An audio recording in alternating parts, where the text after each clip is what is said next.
कहीं कोई खबर नहीं, सब ठंडा। इससे तो अच्छा है अखबार वाले पूरा कागज निकालते, छपाई का खर्चा तो बच जाता। क्यों? इश्तिहारों में भी कुछ नहीं? तुम्हारे हिसाब से तो दुनिया भर की बेहतरीन खबरें इश्तिहारों में ठूसी रहती है। इश्तिहार भी सब ठंडे। एक आदमी विधवा से शादी करना चाहता है, अब कुंवारी को छोड़कर विधवा से शादी करने की क्यों ठानी, ये बात मेरी समझ में नहीं आई। जरूर कोई बुरी नियत होगी। क्यों बुरी नियत है?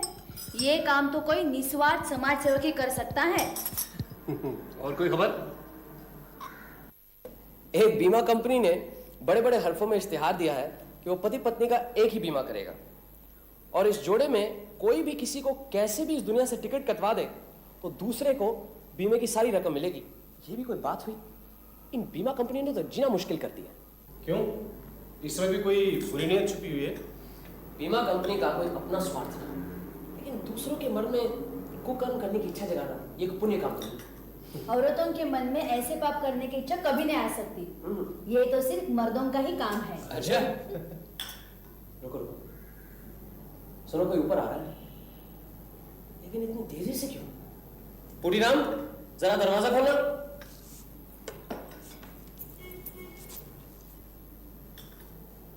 अरे क्या होशियारी दिखा रहा है? खोल, हाबुल है। बैठो बैठो, मेरे पड़ोसी का ही लड़का है। खोल। क्या बात है हाबुल? मुकेश भैया, रेखा मर गई। बोल, हाबुल चुप हो जाओ, शांत हो जाओ, इधर बैठो, बैठ लिया, बैठ। हाबुल, चलो ऐसे रोते नहीं, बताओ मुझे, बताओ क्या बात है, बताओ। पिताजी 2 दिन में दिल्ली चले गए। घर में मैं, मेरी छोटी बहन रेखा और हमारी सौतेली माँ रहते हैं। मैं आज जब सुबह अपने ऊपर वाले कमरे में पढ़ रहा था, एकाएक नीचे से माँ की चीख पुकार सुनाई दी। मैं दौड़कर नीचे आया। रसोई के दरवाजे पर माँ खड़ी चीख रही थी। मेरी समझ में कुछ नहीं आया। मैं दौड़कर रसोई में गया। वहाँ चूल्हे के पास रेखा बैठी थी, सिर नीचे झुकाए। मैं रेखा को पास जाकर पुकारा, उसे हिलाया, लेकिन हाबुल, हाबुल, हाबुल। मैं क्या करूं ओमकेश भैया, पिताजी घर में है नहीं, इसलिए आपके पास आया हूं। हाबुल चुप हो जाओ, तुम मत होना, तुम्हें धीरे से काम लेना चाहिए। रेखा को क्या हुआ था अबुल? बीमार थी? कुछ नहीं। क्या उम्र थी उसकी? यही कुछ 16-17 साल, मुझसे 3 साल छोटी। हाल ही में कोई बीमारी हुई थी? Typhoid, berry? जी नहीं। तुम जाकर देखो ना। चलो तुम्हारे घर चलते हैं, बिना देखे कुछ समझ में नहीं आएगा। फिर तुम्हारे पिताजी को एक तार भी भेजना है, एक डॉक्टर भी चाहिए। तुम्हारे घर के पास डॉक्टर रुद्र रहते हैं ना? हाँ जी हाँ। आओ अजीत।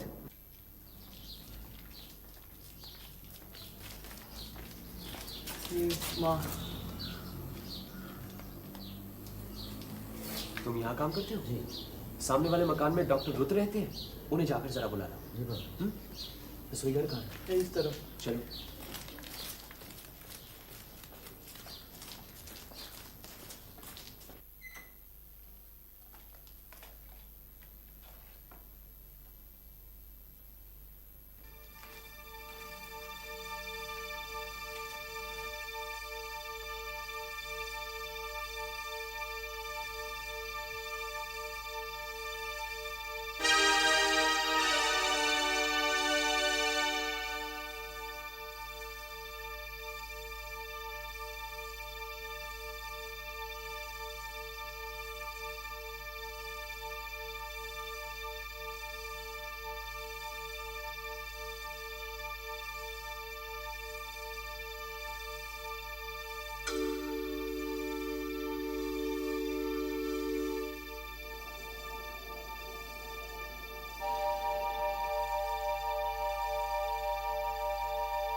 दियसलाई जलाकर चूल्हा जलाते वक्त यकायक मृत्यु हुई है।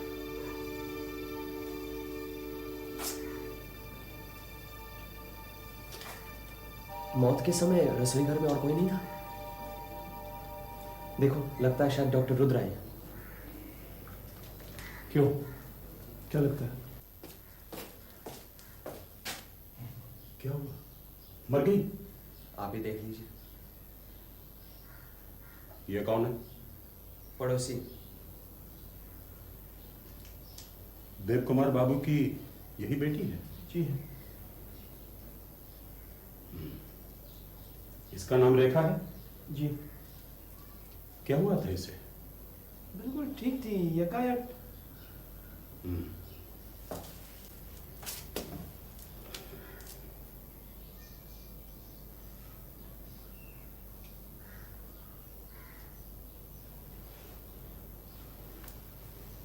मौत करीब 2 घंटे पहले हुई है, क्योंकि रिगर मॉर्टिस शुरू हो गया है।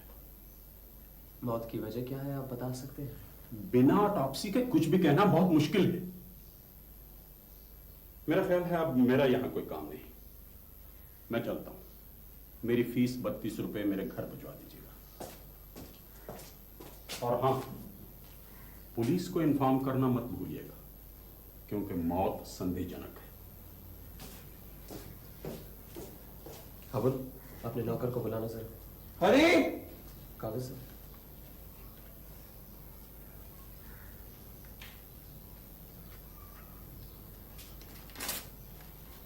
थाने में दरोगा बाबू है, ये उनको दे देना। अच्छा। अबुल, लाश जैसी है वैसे ही पड़ी रहने देना। पुलिस आएगी, क्या करना है वही करेगी। चलो रेखा का कमरा देखते हैं।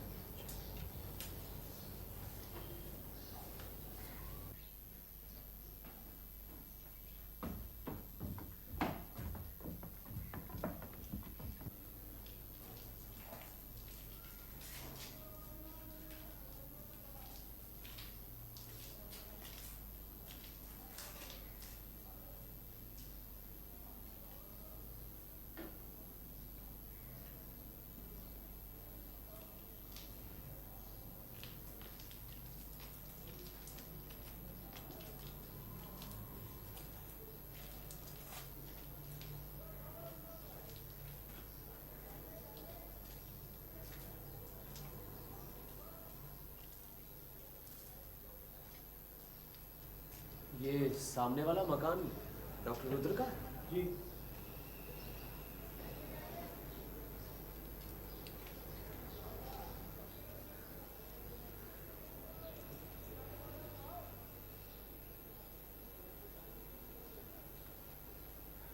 अबुल, ये चिट्ठी तुम्हारी बहन की लगती है, जरा पढ़कर देखना तो क्या लिखा है। नंतुदा, हमारी शादी की बातचीत टूट गई है। तुम्हारे पिताजी 10,000 दहेज मांग रहे हैं। पिताजी इतना रुपया नहीं दे सकते। मैं किसी और से शादी नहीं कर सकती, यह तुम्हें मालूम है। लेकिन इस घर में मैं और नहीं रह सकती। तुम्हारे पिता के डॉक्टर खाने में कई तरह के जहर होंगे। तुम मुझे कोई जहर ला कर दो न भी दोगे तो मैं किसी भी उपाय से मरूंगी। मैं और जीना नहीं चाहती। रेखा, मुझे मालूम था यही होगा। रेखा, आत्महत्या करें। ये नंतू कौन है? नंदू डॉक्टर रुद्र का लड़का है। रेखा के साथ उसकी शादी की बातचीत चल रही थी। उसके बाप ने 10,000 दहेज मांग कर रेखा की जिंदगी बर्बाद कर दी। इधर यहाँ बैठो, बैठो इधर, बैठो बैठो। जो होना था सो हो गया। मेरी बहन के अलावा मेरा कोई नहीं है। माँ नहीं है, पिताजी को अपने काम से फुर्सत नहीं है। परेशान मत हो, अभी पुलिस आ जाएगी, उससे पहले तुम्हारे माँ से बातचीत करनी है। आ जाओ, चलो उठ।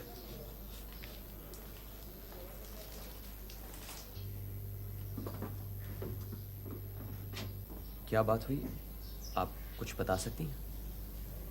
आज नौकरानी नहीं आई, इसलिए मैंने रेखा को चूल्हा लिपकर आग जलाने को कहा। घर के सारे काम मैं ही करती हूँ, कभी किसी से ढेला भर भी काम करने को नहीं कहा। और जब तक शरीर में ताकत है मैं करती भी रहूँगी। लेकिन 100 काम है, अकेली जान करे भी तो कैसे। इसलिए मैंने रेखा को चूल्हा जलाने को भेजकर अपने कमरे की सफाई में लग गई। नीचे रसोई में क्या हो रहा है मैंने कुछ नहीं देखा। नहा धोकर कपड़े बदल पूजा करने के बाद जब मैं रसोई में पहुंची तो देखा रेखा मरी पड़ी है। मैं तो इस घर के किसी 7-5 में नहीं रहती हूँ, लेकिन वो तो मेरे भाग्य ही फूटे हैं कि सारे झमेले मुझे ही झेलने पड़ते हैं। अब ये जो हुआ है मुझे मालूम है सब लोग इसके लिए मुझे ही दोषी ठहराएंगे।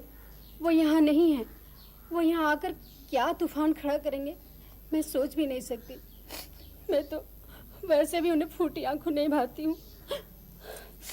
मेरे मरने के बाद ही उन्हें शांति मिलेगी, मुझे मालूम है। आज सुबह आपकी रेखा से कुछ कड़वी बातें हुई थी। कड़वी बातें कहूँ? ऐसे घर की नहीं हूँ मैं। वो तो मेरे नसीब ही फूटे हैं कि जब से इस घर में आई सौत के लड़के लड़की के साथ गुजर कर रही हूँ। कभी कोई कह के तो देखे कि मैंने जुबान से कभी कोई कड़वी बात कही हो। आज सुबह जब मैंने रेखा को चूल्हा जलाने के लिए भेजा तो उसने रसोई से वापस आकर कहा माचिस नहीं मिल रही है, और सीधे ठाकुर जी के पास जाकर पूजा की माचिस उठा ली। तब मैंने कहा इतनी बड़ी हो गई अक्ल भी नहीं है, बासी कपड़ों में चली आई और सीधे ठाकुर जी को भी छू लिया। अरे माचिस की जरूरत थी तो दुकान से मंगवा लिया होता। बस इतना ही तो कहा था, कसम से कहती हूँ। और अगर ये भी कसूर है तो गलती मानती हूँ। कसूर की कोई बात नहीं है, लेकिन रेखा आपके कमरे में माचिस लेने क्यों गई? क्या माचिस हमेशा आपके कमरे में रहती है? नहीं, रसोई में भी रहती है, लेकिन एक माचिस मैं अपने ठाकुर जी के पास हमेशा ही रखती हूँ। रात को अंधेरे में मुझे नींद नहीं आती है, इसलिए मैं लैम्प जला के सोती हूँ। ये बात सभी लोग जानते हैं, रेखा भी। वो देखिए लैम्प। मतलब उसी वक्त आपने रेखा को आखिरी बार जिंदा देखा था, उसके बाद नहीं? नहीं, और देखूंगी कब? घर की सफाई के बाद तो मैं नहाने चली गई थी। दरोगा क्या है? धन्यवाद। अगर जरूरत हुई तो बाद में पूछताछ करूंगा।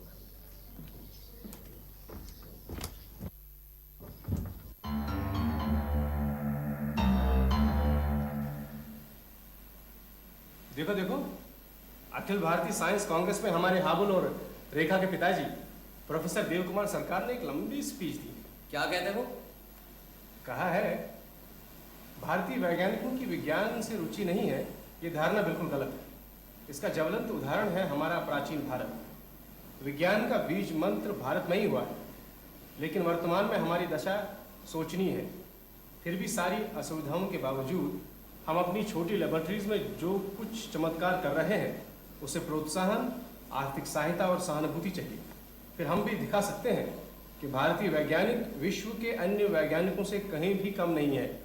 आर्थिक सहायता क्यों, क्या हुआ? ये हाबुल दिखने में तो बुद्धिमान लगता है, लेकिन इसके पिता वैज्ञानिक होकर भिखारियों की तरह ये रोने धोने का भाषण क्यों दे रहे हैं?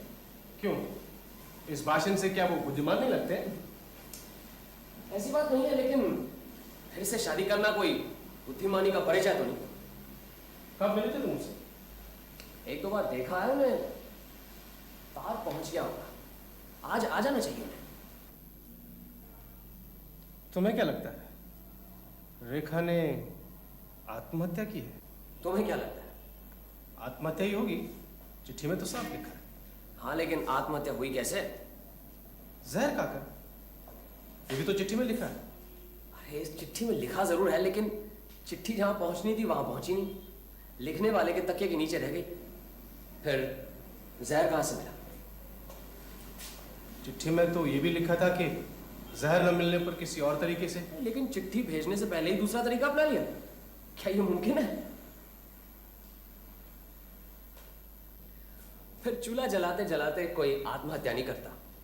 रेखा की मौत हुई है अकस्मात, जैसे आसमान से बिजली गिरी हो। देखा नहीं तुमने? बैठी की बैठी रह गई, माचिस की तीली हाथ में ही जलकर राख हो गई। फिर कैसे हुई ऐसी मौत? यही तो समझ में नहीं आ रहा। पोटेशियम साइनाइड को छोड़कर इतनी घातक शक्ति किसी और जहर में नहीं है। हार्ट फेल भी तो हो सकता है। हाँ, यही संभावना जोर पकड़ती जा रही है, लेकिन मन नहीं मानता। एक इतनी कम उम्र में हार्ट फेल। चलो कल डॉक्टर की रिपोर्ट से पता चल जाएगा। अंदर आ जाइए, दरवाजा खुला है। नमस्ते, मेरा नाम मनमथनाथ रुद्र है। अच्छा, आप ही नंतु हैं? क्या आप मुझे पहचानते हैं? हाँ, बैठिए बैठिए। आप रेखा के बारे में जानना चाहते हैं ना? जी, उसकी मृत्यु कैसे हुई? अभी कुछ कह नहीं सकते। क्या आप समझते हैं रेखा ने आत्महत्या की है? मुझे तो मुमकिन नहीं लगता। तो फिर क्या किसी ने उसे? फिलहाल यकीनन कुछ कहा नहीं जा सकता। आपने शायद सुना होगा, रेखा के साथ मेरी। हाँ, मैंने सुना है। मैं उसे बचपन से प्यार करता हूँ। जब वो 7 साल की थी तब से मैं उसके घर जाया करता था। लेकिन जब शादी की बात हुई तब पिताजी अड़ गए। ऐसी शर्त रखी कि शादी टूट गई। मैंने भी फैसला कर लिया, पिताजी की मर्जी के खिलाफ ही शादी करूंगा।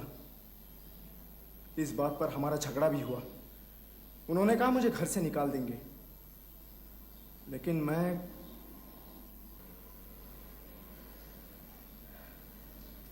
पिताजी से आपका झगड़ा कब हुआ? परसों दोपहर को। पर मैंने साफ कह दिया कि रेखा के अलावा मैं किसी और से शादी नहीं करूंगा। आपके पिताजी इस शादी के खिलाफ क्यों थे? वो चाहते थे मेरी बड़े खानदान में शादी हो, जहां से उन्हें काफी रुपया मिले। लेकिन ऐसा क्यों हुआ बमकेश बाबू? रेखा को मारकर किसी को क्या फायदा?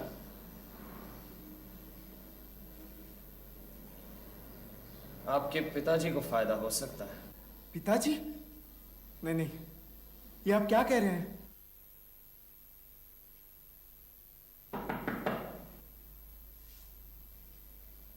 कौन है?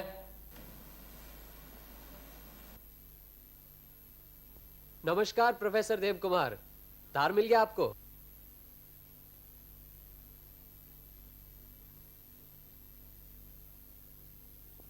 यह बदमाश यहां क्या कर रहा था? मुझसे मिलने आया था।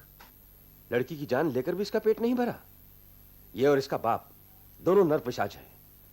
रुपए के लिए घटिया से घटिया काम करने से भी नहीं चुकेंगे। आप बैठिए बैठिए बैठिए।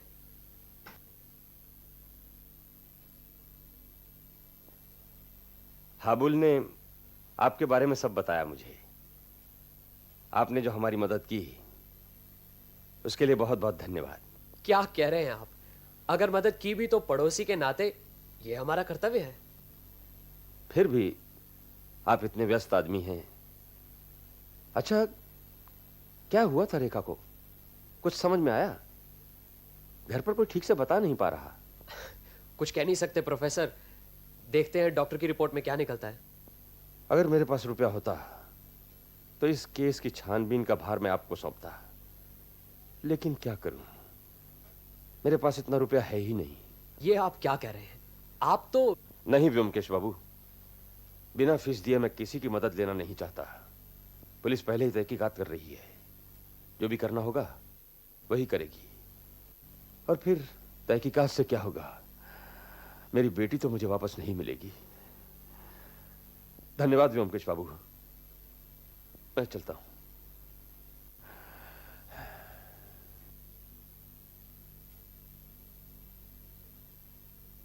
अच्छा,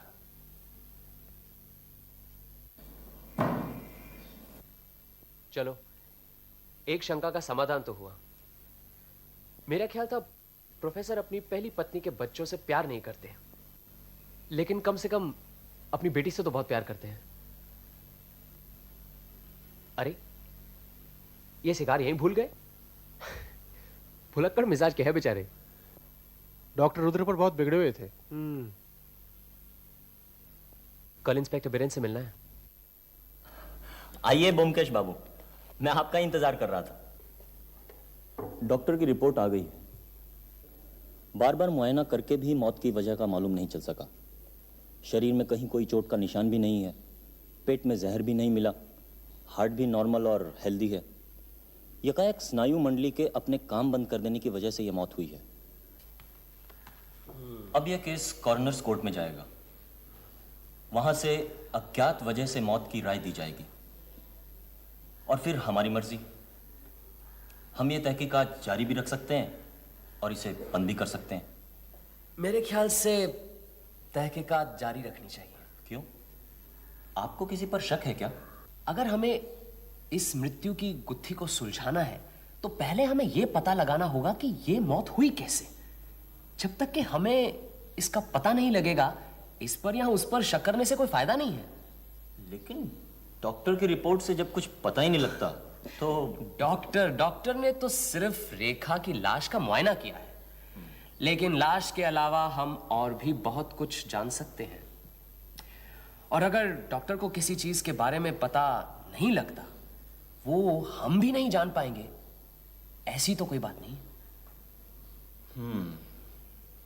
ये बात तो है। कल प्रोफेसर देवकुमार आए थे मेरे पास। उन्होंने मुझे इस केस से छुट्टी दे दी है। मतलब ये कि बिना फीस दिए वो किसी की मदद नहीं लेना चाहते, और फीस देने लायक उनके पास पैसे हैं नहीं। क्यों नहीं है? उन्हें अच्छी खासी तनख्वाह मिलती है, कॉलेज में प्रोफेसर है, 800-900 रुपए तो मिलती ही होगी। शायद ज्यादा ही होगी। फिर आपकी मदद क्यों नहीं ले रहे? किसी को आड़ में रखने की कोशिश तो नहीं कर रहा है? हाँ, ये हो सकता है। किसको आड़ में रखेंगे? अपनी पत्नी को या अपने लड़के को? प्रोफेसर ने आपको छुट्टी दे दी होगी, लेकिन अगर जरूरत पड़ी तो मैं आप ही के पास आऊंगा। जी जरूर, मैं पूरी मदद करूंगा आपकी। और फिर मेरा तो इस केस से संबंध हाबुल की वजह से है। Very good. मैं आपके पास परसों सुबह आऊंगा। बिल्कुल। चाय वाय तो पिलाएंगे ना? जी जरूर, मैं आपका इंतजार करूंगा 9 बजे। अच्छा। ब्योमकेश बाबू कहाँ हैं? अंदर है, आप बैठिए, मैं बुला लाता हूँ।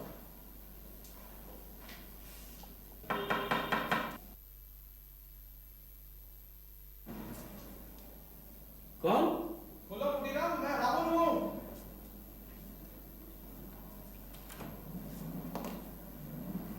अरे नमस्ते दरोगा बाबू। नमस्ते भाई, कैसे हो? बस मैं ठीक हूँ। आइए इंस्पेक्टर बिरेन। अरे पुटीराम, चाय भिजवा दो, और सुनो, साथ में कुछ खाने पीने के लिए भी भेज दो। हाबुल, घर पे सब ठीक ठाक तो है ना? सब ठीक है। पिताजी आज पटना जा रहे हैं। अच्छा। वहाँ यूनिवर्सिटी में लेक्चर देना है। अरे रुको तो सही, बैठो ना। नहीं ब्योमकेश बाबू, मैं तो बस यही बताने आया हूँ। पिताजी से कुछ कहना है? नहीं, कुछ नहीं, जाने दो उन्हें। काम में लगे रहेंगे तो जरा जी बहल जाएगा। उन पर क्या गुजर रही है मैं समझ सकता हूँ। चाय तो पीते जाओ। बस, नमस्ते। अच्छा। और बताइए इंस्पेक्टर, डॉक्टर रुद्र से मिले? हाँ, मिला। पूरा माया का लोभी और निष्ठुर डॉक्टर है। सुना है पैसों की वजह से उसके 2-3 मरीज बिना इलाज के ही मर गए। रेखा के साथ उसके लड़के की शादी की बात थी। शादी तोड़ने के इरादे से उसने 10,000 रुपये मांगे। उसे मालूम था कि प्रोफेसर इतनी बड़ी रकम तो जुटा नहीं पाएगा, और शादी टूट गई। रेखा की मौत के बाद वो लड़का अपने बाप से लड़कर घर छोड़कर चला गया। वो अब भी यही समझता है कि रेखा की मौत की वजह उसका बाप ही है। लेकिन मेरे ख्याल से इस मामले में डॉक्टर रुद्र पर कोई आरोप नहीं लगाया जा सकता। शायद आपका कहना ठीक ही है। लीजिए, चाय आ गई। अरे अजीत, तुम सरकारी डॉक्टर से मिले थे ना? जरा इंस्पेक्टर बिरेन को बताना क्या कहते हैं वो। डॉक्टर अपनी रिपोर्ट के बाहर कुछ नहीं कहना चाहते, लेकिन उन्होंने एक बात कही। उनका कहना है कि किसी भी अनजाने जहर का धुआं नाक के अंदर जाने से मृत्यु हो सकती है, जिसका पता पोस्टमार्टम की रिपोर्ट से नहीं चलता। ये भी डॉक्टर की एक थ्योरी है। उनका कहना है कि वो गलत भी हो सकते हैं। प्रोफेसर देवकुमार से मिले? आज जा रहे हैं? हाँ, मिला। उनकी आर्थिक हालत वाकई अच्छी नहीं है। लगता है दुनियादारी के मामले में बिल्कुल नावाकिफ है। अब लड़की की शादी के लिए 7-8 हज़ार रुपये खर्च करना भी उनके लिए एक बहुत बड़ी समस्या बन गई थी। कॉलेज के प्रोविडेंट फंड से उन्होंने उधार की अर्जी भी दी थी। खैर, वो शादी ही टूट गई। कॉलेज से उन्हें काट कूट कर कुल 880 रुपये मिलते हैं। लेकिन सुनकर ये ताज्जुब होगा कि उस 880 रुपये में से एक मोटा हिस्सा बीमा कंपनी को भेज जाता है। 50,000 का बीमा करवाया है। 50,000 का बीमा? कब किया? 1 साल से ऊपर हो गया। जॉइंट पॉलिसी है, अपनी और अपनी पत्नी के नाम। दूसरी पत्नी है, अगर वो गुजर जाए तो उनकी विधवा पत्नी को कोई तकलीफ ना हो, शायद इसीलिए। क्या सोच रहे हैं? आप उनकी पत्नी से मिले? बस यही बाकी है। इस हाबुल के बारे में पता करवाया। बड़ा अजीब सा लड़का है, कॉलेज नहीं जाता, बस यूं ही घूमता फिरता रहता है, और अभी मुझे यहां से देखकर भाग गया। आप हाबुल की तरफ से बेफिक्र रहिए, यहाँ से तो सीधा थाने ही जाएंगे ना। ठीक है, मैं जरूरत पड़ी तो वहां आ जाऊंगा, नहीं तो टेलीफोन कर दूंगा। मुझे जरा बाहर जाना है।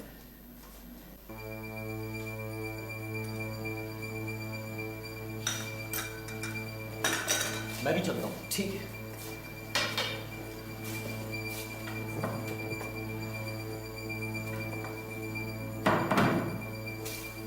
तुम्हें हो क्या गया? इंस्पेक्टर को न्योता हमने दिया था। चलो जल्दी, हाबुल के घर जाना है। प्रोफेसर देव कुमार को पटना जाने से रोकना है। क्यों?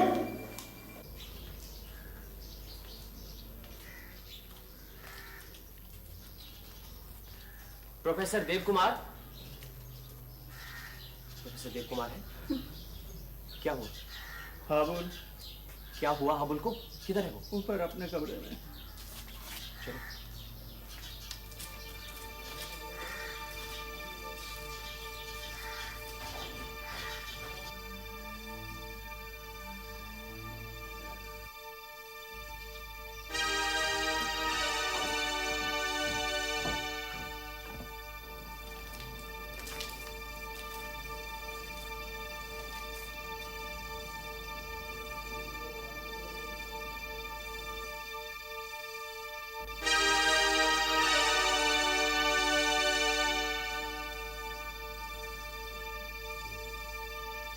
बिल्कुल इसी तरह रेखा की मौत हुई थी।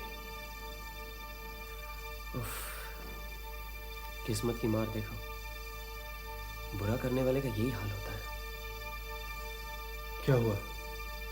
तुम फौरन जाओ, इंस्पेक्टर बीरेन को ले आओ। मेरी तरफ से कहना कि प्रोफेसर देव कुमार के नाम गिरफ्तारी का वारंट भी ले आए जल्दी।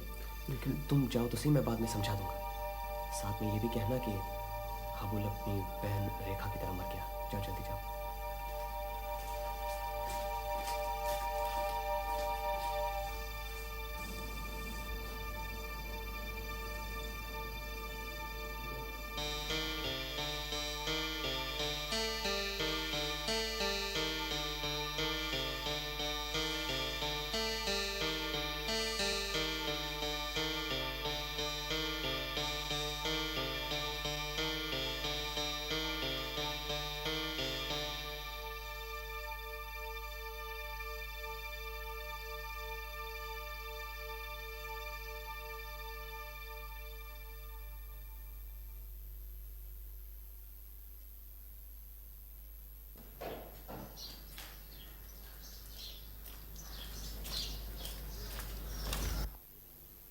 हुआ क्या था?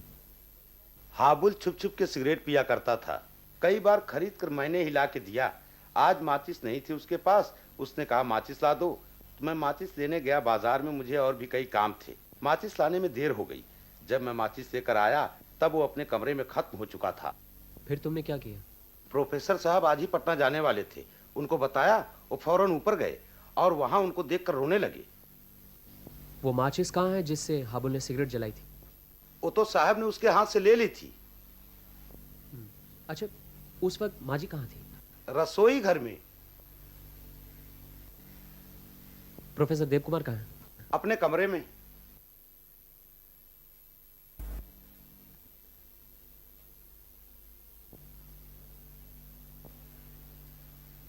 क्या हुआ? वारंट लाए? जी हाँ।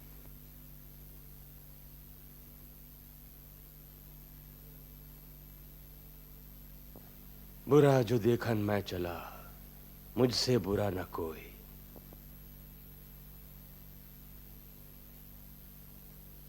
प्रोफेसर देव कुमार, आपके नाम वारंट है। आप आ गए, अच्छा ही किया।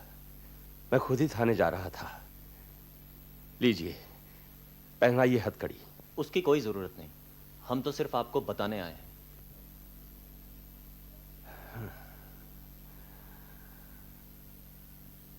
डेस्टिनी, तकदीर। नहीं तो हाबुल भी क्यों उसी माचिस की डिबिया से तीली निकाल ले गया? क्या सोचा था, क्या हो गया? सोचा था रेखा की धूमधाम से शादी करूंगा, हाबुल को विदेश पढ़ने भेजूंगा, अपने लिए अप टू डेट लेबोरेटरी बनाऊंगा। देव कुमार बाबू, मुझे आपकी माचिस चाहिए। डरिएगा नहीं, मैं आत्महत्या नहीं करूंगा। अपने लड़के को मारा, लड़की को मारा, अब मैं खूनी आसामी की तरह फांसी के तख्ते पर लटकना चाहता हूं। माचिस की डिबिया मुझे दीजिए। इसमें केवल 5 तीलियां हैं, लेकिन सावधान, एक एक तीली मृत्युवान जैसी है, जलते ही फौरन मौत, जैसे मेरे दोनों बच्चों की हो गई।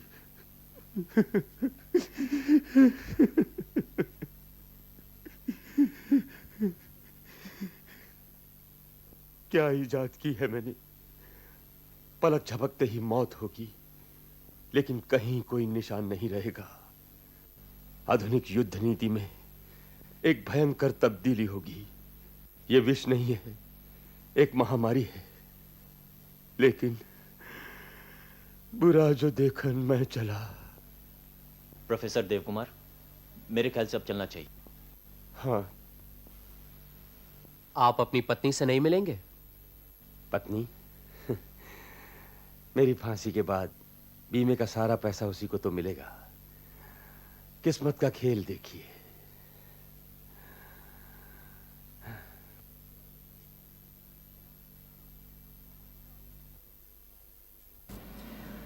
अंग्रेजी में एक फिक्रा है, vengeance coming home to roost. Professor Devkumar के साथ भी कुछ ऐसा ही हुआ। भाग्य की विडंबना देखो, अपनी पत्नी को मारना चाहते थे, 2 बार उन्होंने अपना अचूक अग्निबाण छोड़ा, और दोनों बार ही अग्निबाण लगा उनके प्यारे पुत्र और पुत्री को। लेकिन ये अग्निबाण उनके हाथ लगा कैसे? साइंटिस्ट तो थे ही। एक्सपेरिमेंट करते करते एक नया आविष्कार कर लिया, एक ऐसा आविष्कार जिसकी जरूरत रोजमर्रा की जिंदगी में नहीं थी, लेकिन जिसका एक भी अंश अगर दुनिया में किसी भी बड़ी ताकत को, जापान, अमेरिका, जर्मनी, अगर उन्हें पता लग जाता तो वो फौरन अपने कारखानों में ये जानलेवा जहर बनाना शुरू करते थे। इसीलिए प्रोफेसर देवकुमार ने इस आविष्कार की चर्चा किससे की नहीं। ये चाहते थे कि खुद इस पर और एक्सपेरिमेंट हो, और इस तरह के एक्सपेरिमेंट गोपनीय ढंग से करने के लिए अपनी खुद की एक लेबोरेटरी होनी चाहिए, लेकिन इसके लिए रुपया भी तो चाहिए।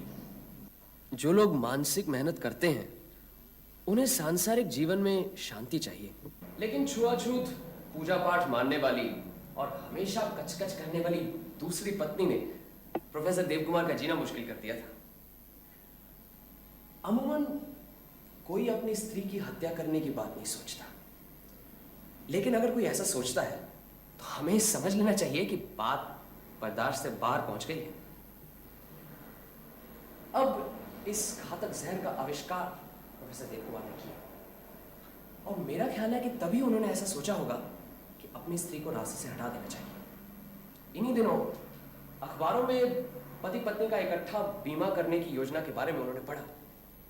एक के मर जाने से दूसरे को सारा रुपया मिल जाएगा, यही मौका था। इस तरह का बीमा करके अपनी पत्नी का खात्मा कर सके तो एक बार से 2 फायदे हो सकेंगे। प्रोफेसर देवकुमार ने पूरे 50,000 का बीमा कराया। कोई जल्दबाजी नहीं की जिससे कि बीमा कंपनी को शक हो। फिर 1 साल इंतजार किया। अपनी पत्नी पर जहर आजमाने के लिए एक नायाब तरीका निकाला। एक वैज्ञानिक मस्तिष्क इस तरह सोच सकता है। उन्हें मालूम था कि जहर में आग लगने से जो धुआं निकलता है उसका छोटे से छोटा अंश भी अगर नाक में जाए तो कोई बच नहीं सकता। इसलिए उन्होंने माचिस की तीली के मुंह पर जहर लगा दिया। अब कोई भी ये तीली जलाएगा वहीं खत्म हो जाएगा। तभी दिल्ली में विज्ञान कांग्रेस का अधिवेशन शुरू हुआ था। उन्होंने सोचा यही मौका है। उन्हें पता था कि उनकी पत्नी रोज सवेरे पूजा के लिए माचिस से दिया जलाती है, अब ये माचिस पूजा घर में ही रहती है और इस माचिस का और कोई इस्तेमाल तो होता नहीं। सो उन्होंने इस माचिस की डिबिया में एक जहरीली तीली डाल दी और वो दिल्ली चले गए। अब 4-5 दिनों में कभी ना कभी घातक तीली का इस्तेमाल तो करेगी ना उनकी पत्नी। तब प्रोफेसर देव कुमार दिल्ली में होंगे और उन पर कोई शक भी नहीं करेगा। सब ठीक ही था, लेकिन किस्मत में कुछ और ही लिखा था। अपनी पत्नी की जगह उनकी अपनी बेटी चूल्हा जलाकर मारी गई। प्रोफेसर देव कुमार दिल्ली से वापस आए। अब लड़की की अचानक मौत से अपनी पत्नी पर उनका गुस्सा दुगना हो गया। उन्होंने ठान ली कि अगर लड़की गुजरी गई है तो उनकी पत्नी को जिंदा रहने का कोई हक नहीं। फिर उन्होंने पटना जाने का प्रोग्राम बनाया। इस बार उन्होंने सारी की सारी जहरीली तीलियां उसी माचिस की डिबिया में डाल दी, लेकिन वो पटना नहीं जा सके। हाबुल को सिगरेट पीने का शौक था। वो अक्सर अपने कमरे में बैठा चोरी छुपे सिगरेट पिया करता था। इस बार घर में माचिस नहीं थी। उसने नौकर से कहा बाजार से ले आ। नौकर को आने में देर हो गई और उसने बगल में अपनी मां के कमरे से वही माचिस से दियसलाई जलाई। हाँ, अच्छा ये बताओ, प्रोफेसर देवकुमार ही अपराधी हैं, ये तुम्हें कब पता चला? जब मैंने सुना कि उन्होंने 50,000 का जॉइंट बीमा कराया है। उससे पहले रेखा के पोस्टमार्टम से पता चल चुका था कि मौत जहर से नहीं हुई है। तब इस नतीजे पर पहुंचा कि मौत जैसे भी हुई हो उसे आज के वैज्ञानिक नहीं जानते। अब हमारे सामने 2 वैज्ञानिक थे, एक डॉक्टर रुद्र और प्रोफेसर देव कुमार। हो सकता है इनमें से किसी को भी वो अज्ञात जरिया मालूम हो। ऐसी सूरत में ज्यादा शक डॉक्टर रुद्र पर ही पड़ता था। भाई डॉक्टर हैं, जहर से उनका वास्ता पड़ता है। और प्रोफेसर देव कुमार अगर आविष्कार करता होते तो अपनी लड़की पर यह जहर क्यों आजमाते? हालांकि डॉक्टर रुद्र घटिया किस्म के इंसान हैं, लेकिन पड़ोस की लड़की जो सिर्फ उनके लड़के से प्यार करती है, इसी बात पर खून क्यों करेंगे? यह बात कुछ हजम नहीं हो रही थी। हाँ, ये बात तो है। अजीत, तुम तो लेखक हो। तुम्हें प्रोफेसर देव कुमार के इस केस में एक दर्दनाक व्यंग नहीं नजर आ रहा? इंसान ने जब पहली बार दूसरे की हत्या करने के लिए हथियार बनाया, उसी दिन से उसने अपनी मौत की खाई खोद ली। आज दुनिया में जो चोरी छुपे हिंसक और प्राणघातक जहर बनाए जा रहे हैं, यही जहर किसी दिन सारी मानवता को ध्वंस कर देगा। ऐसा नहीं लगता?